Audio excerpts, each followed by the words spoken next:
Namaskar, hello and welcome to Sunset TV. I am Namrata Singh and you are watching Question Hour. This show focuses on important questions raised by members in both the House of Parliament concerning matters of national interest. Now let's take a closer look at some of the questions whose replies were tabled in both the houses. Rajya Sabha MP S.R. Shivalingam asked the Minister of Jal Shakti whether government has received evidence that the state of Tamil Nadu continues to face structural gaps in pipeline expansion, groundwater recharge and drinking water distribution under the Jal Jeevan Mission. The ministry, in its reply, informed the House, since August 2019, the Government of India is implementing Jal Jeevan Mission Har Ghar Jal in partnership with states and union territories to make provisions of tap water connection to every rural household of the country.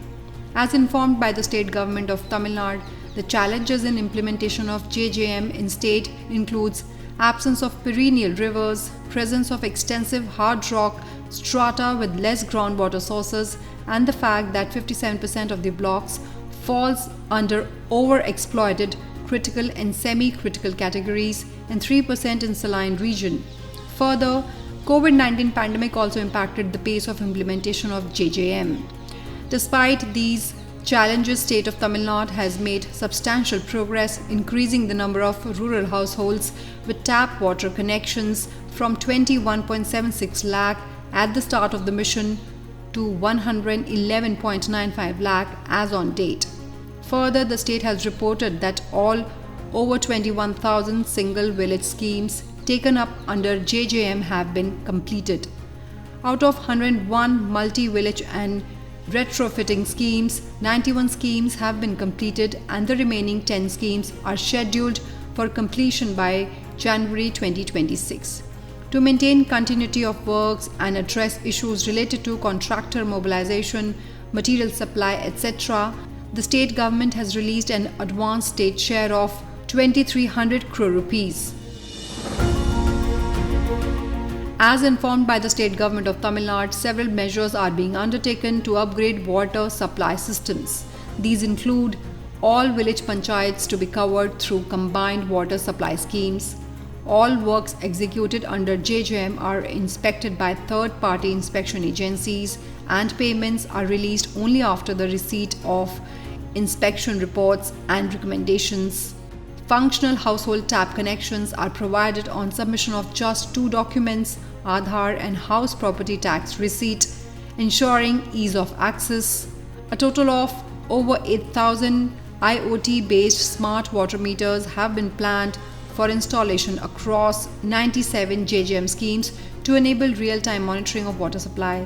And a centralized water supply grievance redressal system is being developed at the TUAD Board head office.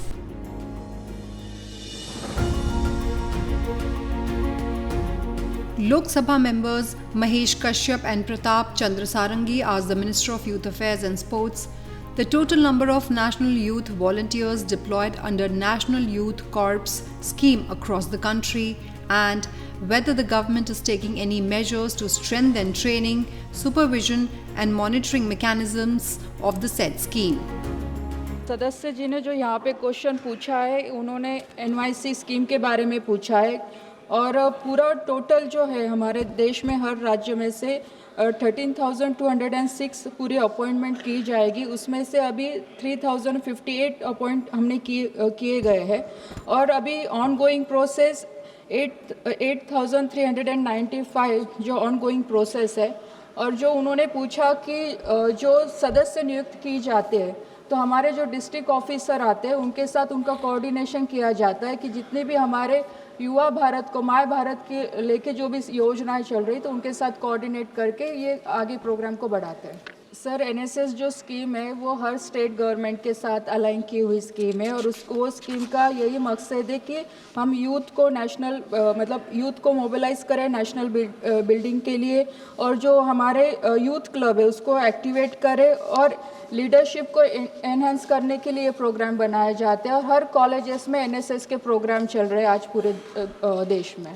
Sir, जैसे मैंने पहले बताया कि कई राज्यों में ongoing process ये सदस्यों को अभी सिलेक्ट करने का प्रोसेस चल रहा है कि जो डिस्ट्रिक्ट कमेटी रहती है जहाँ पे 3 सदस्य गठित किए जाते हैं, उनके थ्रू ये प्रोसेस मतलब कई राज्य बाकी है उसमें चल रहा है।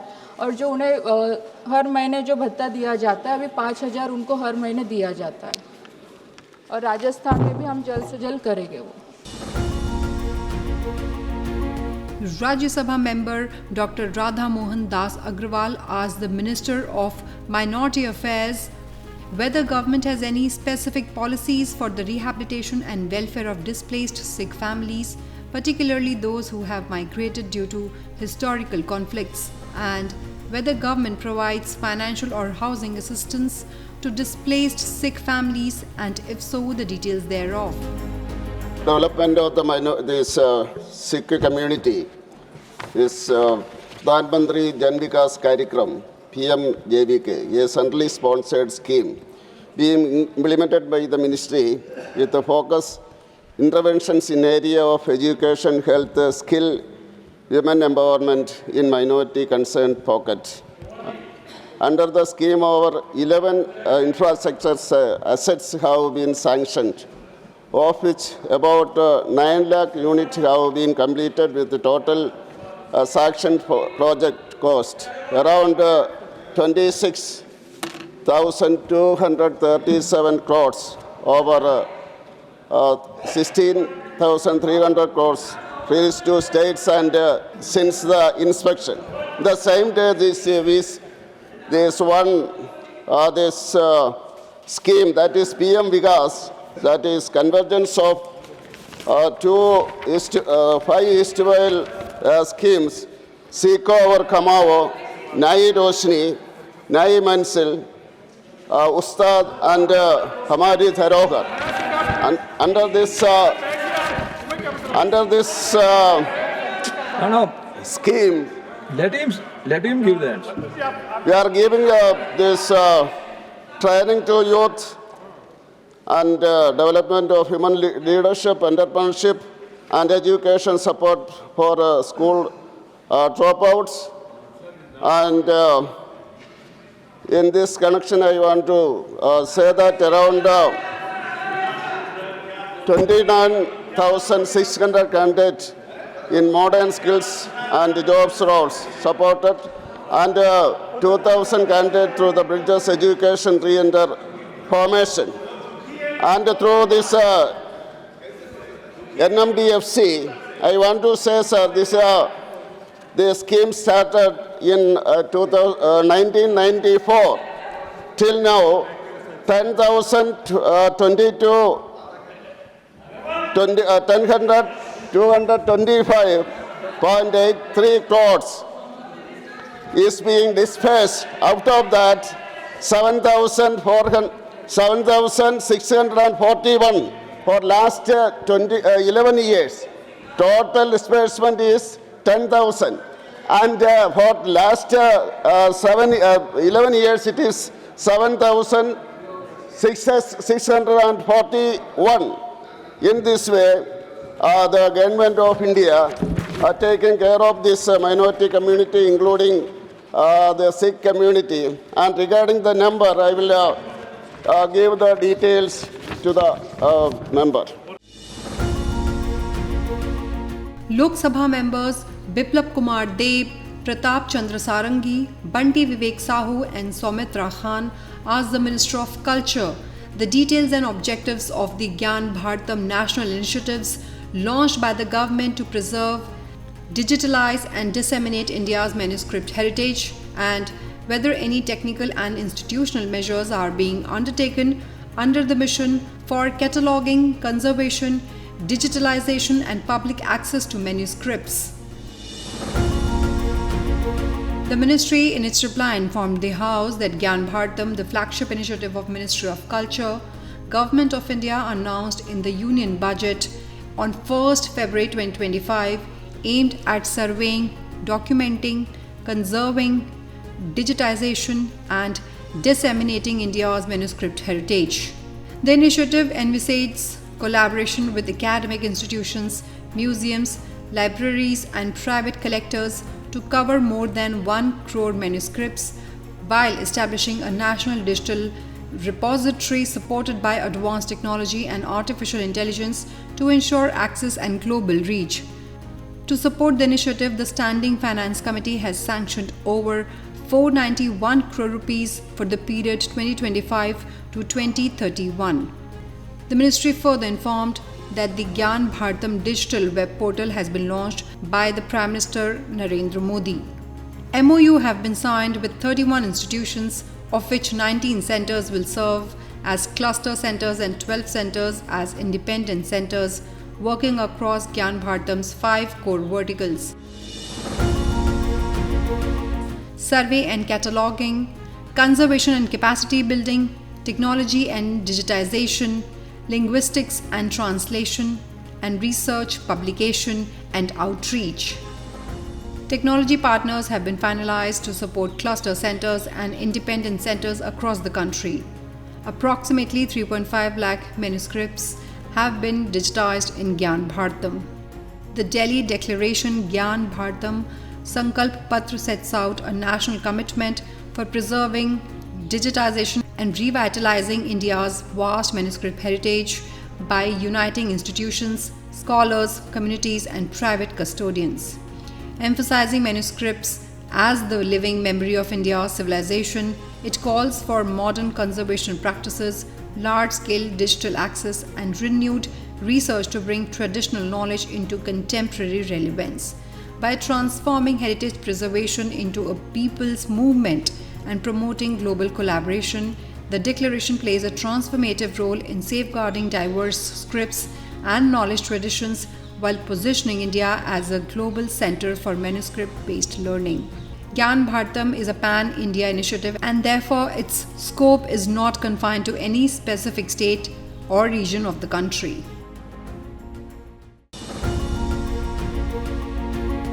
Rajya Sabha member Sagarika Ghosh asked the Minister of Housing and Urban Affairs status of those families which did not qualify for rehabilitation and the aid provided to them, and budget utilization under Pradhan Mantri Awas Yojana for in situ rehabilitation of displaced people.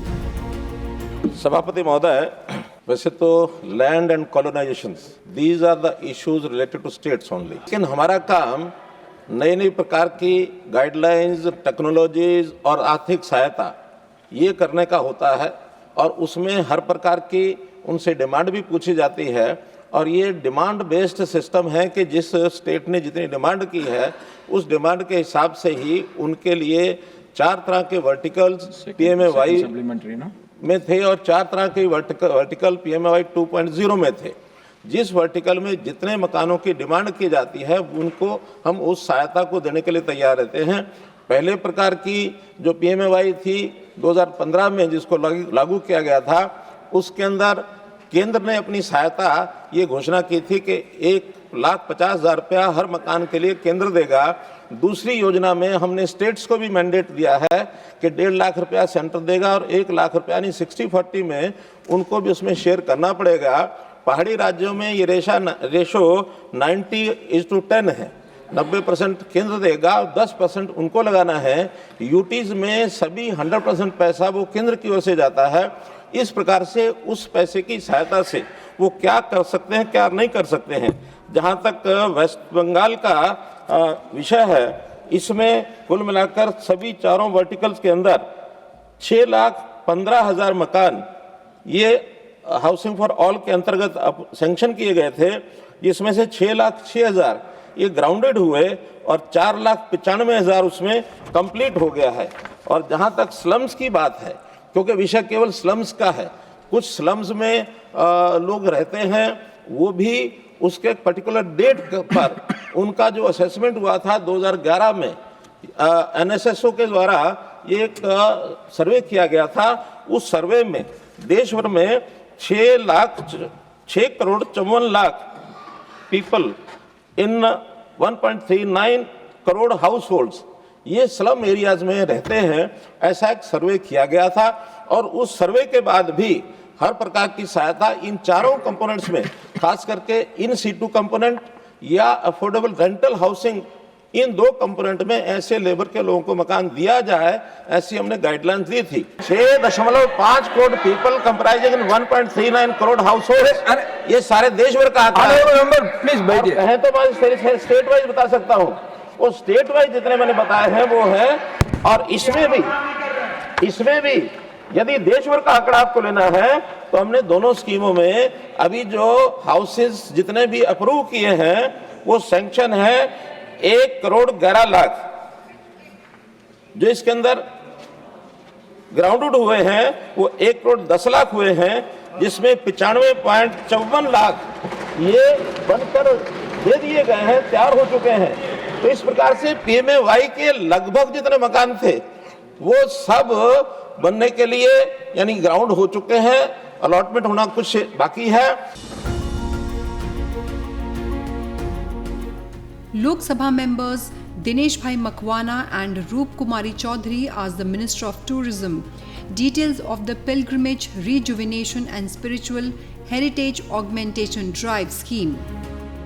माननीय अध्यक्ष महोदय, प्रसाद scheme माननीय प्रधानमंत्री जी के मार्गदर्शन में 2014-15 से देश के धार्मिक स्थलों पर जाने वाले तीर्थयात्रियों के अनुभव में, उनके एक्सपीरियंस में अभिवृद्धि हो, उनके धार्मिक पर्यटन की सुविधा के स्तर को बढ़ाया जा सके, इस दृष्टिकोण से लागू की गई थी।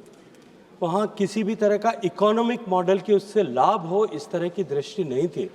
लेकिन मैं निश्चित रूप से ये कह सकता हूँ कि प्रसाद स्कीम में जिस तरह के इनिशिएटिव्स इन 54 स्थानों पर लिए गए और जो प्रोजेक्ट्स पूरे हुए हैं, वहाँ आने वाले पर्यटकों के अनुभव में भी अभिवृद्धि हुई है और साथ साथ में वहाँ पर्यटकों का फुटफॉल भी उसके चलते हुए बढ़ा है।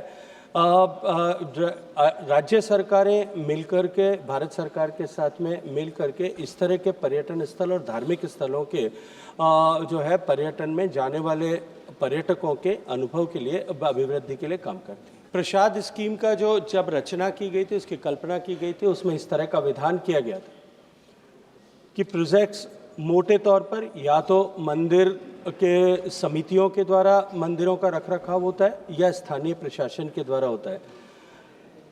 वहाँ उनके मेंटेनेंस के लिए, उनके ऑपरेशन के लिए बाद में जो है प्रोजेक्ट कंप्लीशन के बाद में उस पर ठीक से काम हो, उसके लिए ऑपरेशन एंड मैनेजमेंट के दृष्टिकोण से काम पूरा होने के बाद भी 5% धनराशि को 1 साल तक प्रॉपर ऑपरेशन एंड मेंटेनेंस चल रहा है उस तक के लिए रोक करके रखा जाता है। लेकिन अल्टीमेटली जो है as per scheme and schemes guideline ये राज्य सरकारों का और स्थानीय प्रशासन और मंदिर की समितियों का विषय होता है, तो अंततः उन्हीं को इसको लेकर के आगे काम करना होता है।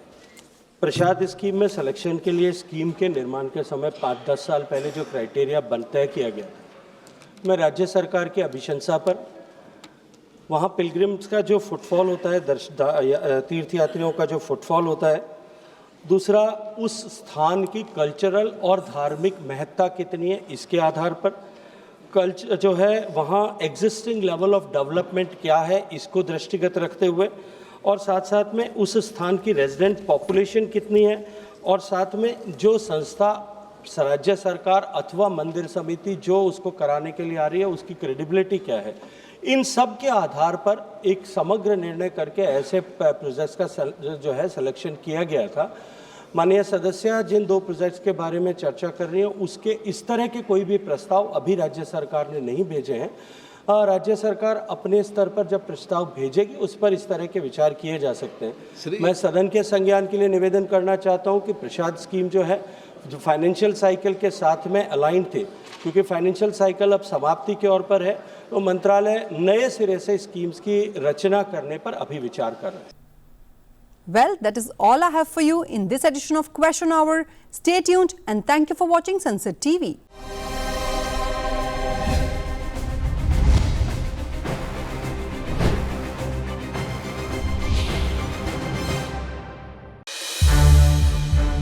सनसेट टीवी के और भी प्रोग्राम्स देखने के लिए सब्सक्राइब करें हमारा YouTube चैनल और हाँ, इन्हें लाइक और शेयर करना ना भूलें।